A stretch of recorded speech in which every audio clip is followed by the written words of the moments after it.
Ouviremos agora o membro titular da Aliança Nacional dos Integradores por Aplicativos, ANEAS, o senhor Nicolas Souza Santos.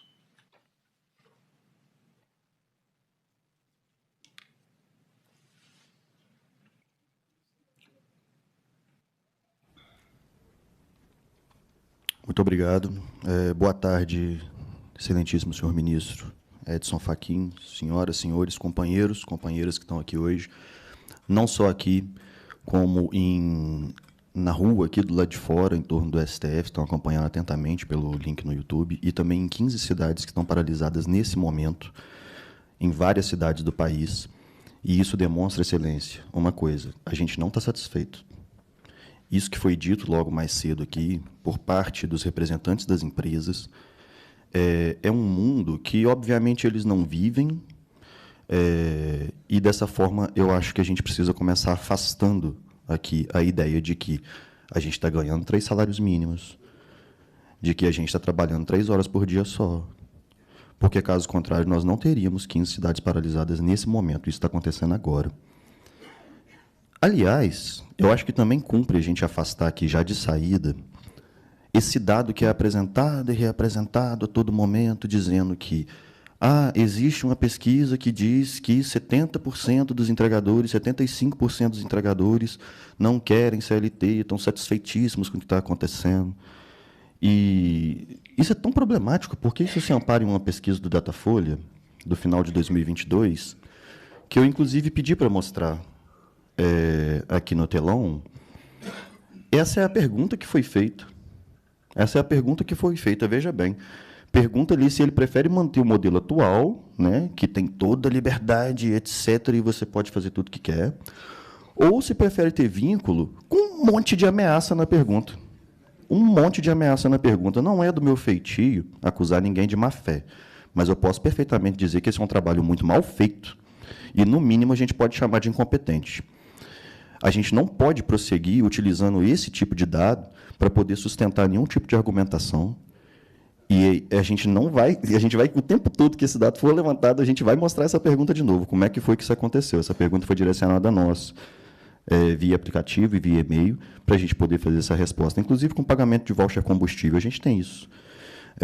Então, eu acho importante também afastar isso. E afastar o debate de que a Previdência é uma primazia na cabeça do entregador, como se a gente precisasse disso assim mais do que tudo.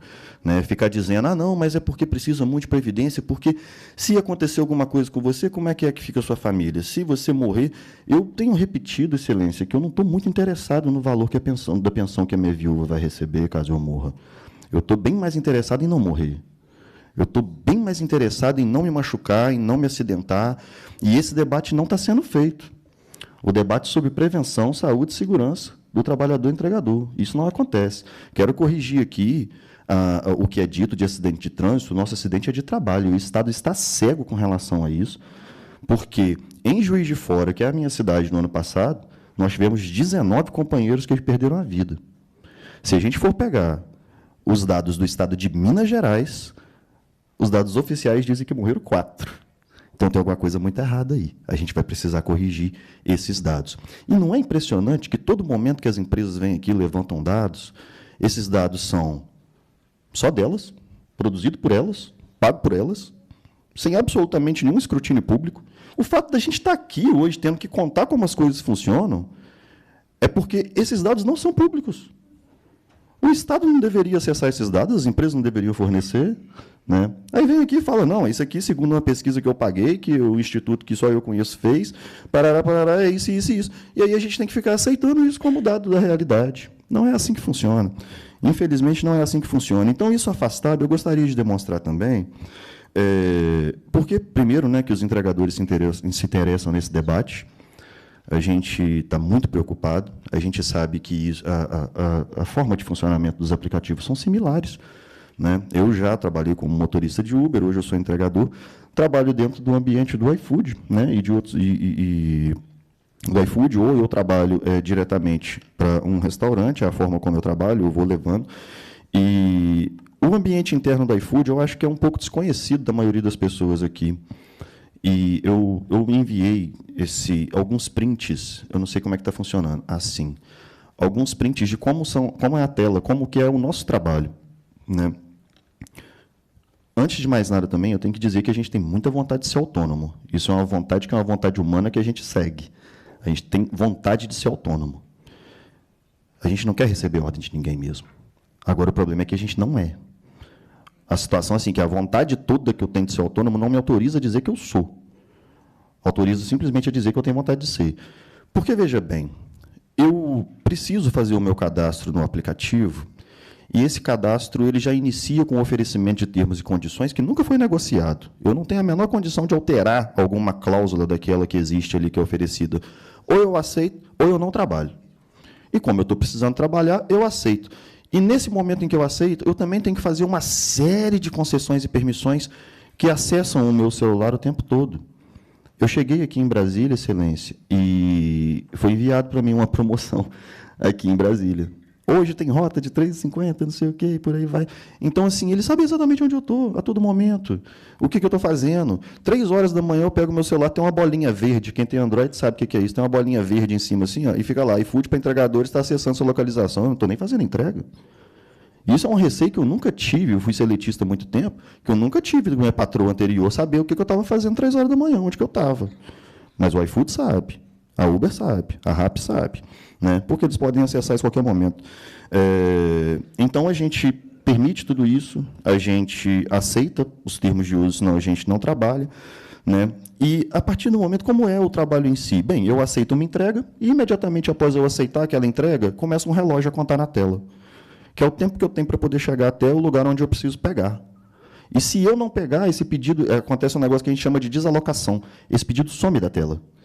E a desalocação afeta um indicador interno que existe na plataforma chamado score, que é uma pontuação, existem 3 níveis, 1, 2 e 3, afeta um chamado score, e esse score, quanto mais alto, é o maior volume de demanda que o aplicativo vai me oferecer. Se eu tiver um score baixo, eu faço poucas entregas e as piores entregas. Se eu tiver um score alto, eu faço as melhores.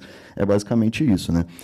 E se ficar desalocando, ou, por exemplo, eu posso também chegar num local e o pedido está sendo demorar demais para poder ser preparado. E aí eu falo, não vou terminar de fazer isso aqui não, porque vai demorar 40 minutos, eu prefiro rodar. Se isso acontecer, afeta um outro indicador, é mais de um indicador que tem, afeta um outro chamado saúde da conta, que é uma barra visual, eu coloquei ela aqui, ó, tá vendo? É essa imagem do meio. É uma barra visual que me mostra se eu estou próximo de ter minha conta desativada. Ele fica me ameaçando, exatamente. Ele fica me ameaçando o tempo todo. E isso é visual. Assim, quando aquela barra chega no amarelo ou no vermelho, a gente entra numa situação de desespero, porque vai estar dizendo para a gente, meu amigo, a partir de amanhã você não trabalha. E aí eu estou automaticamente obrigado a fazer tudo que o aplicativo me mandar fazer. Faz essa entrega, corre para lá, espera o cliente aparecer. Mesmo se ele demorar 40 minutos, eu fico com muito medo de sair dali, porque senão minha barra já está no vermelho.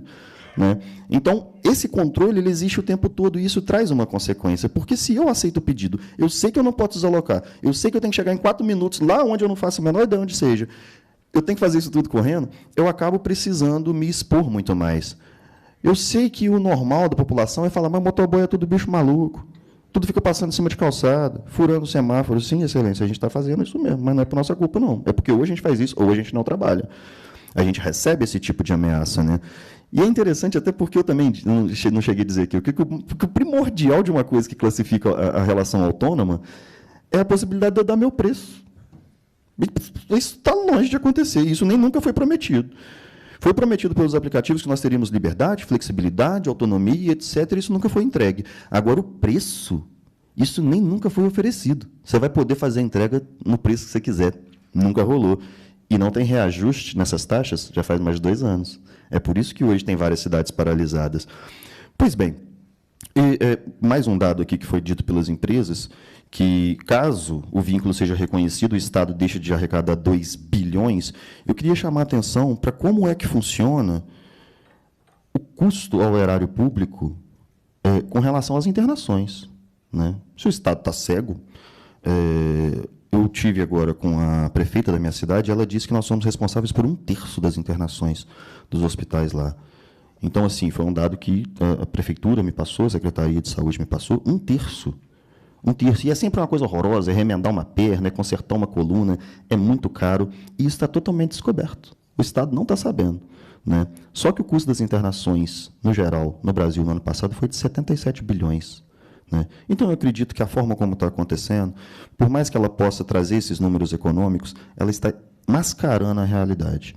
Ela está simplesmente escondendo o tamanho do problema, porque os dados são dimensionados. Eu acho que resta claro, para poder concluir, que não existe a menor possibilidade da gente ser autônomo. Quanto mais parceiro comercial, nunca nada foi discutido, a gente não está em posição de equilíbrio. Eu posso perder uma perna enquanto as empresas perdem um lanche. Né? Não existe a situação de equilíbrio por nenhuma perspectiva que se olhe.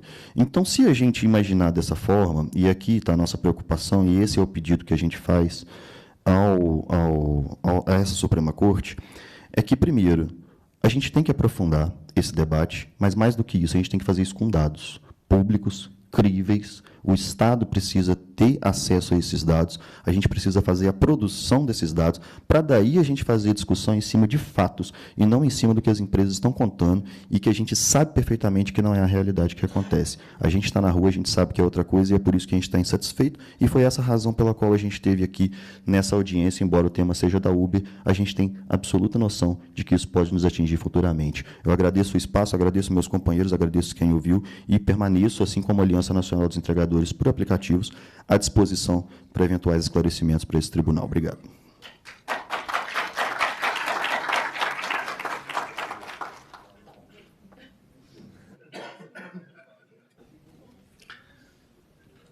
Muito obrigado ao Nicolas Souza Santos.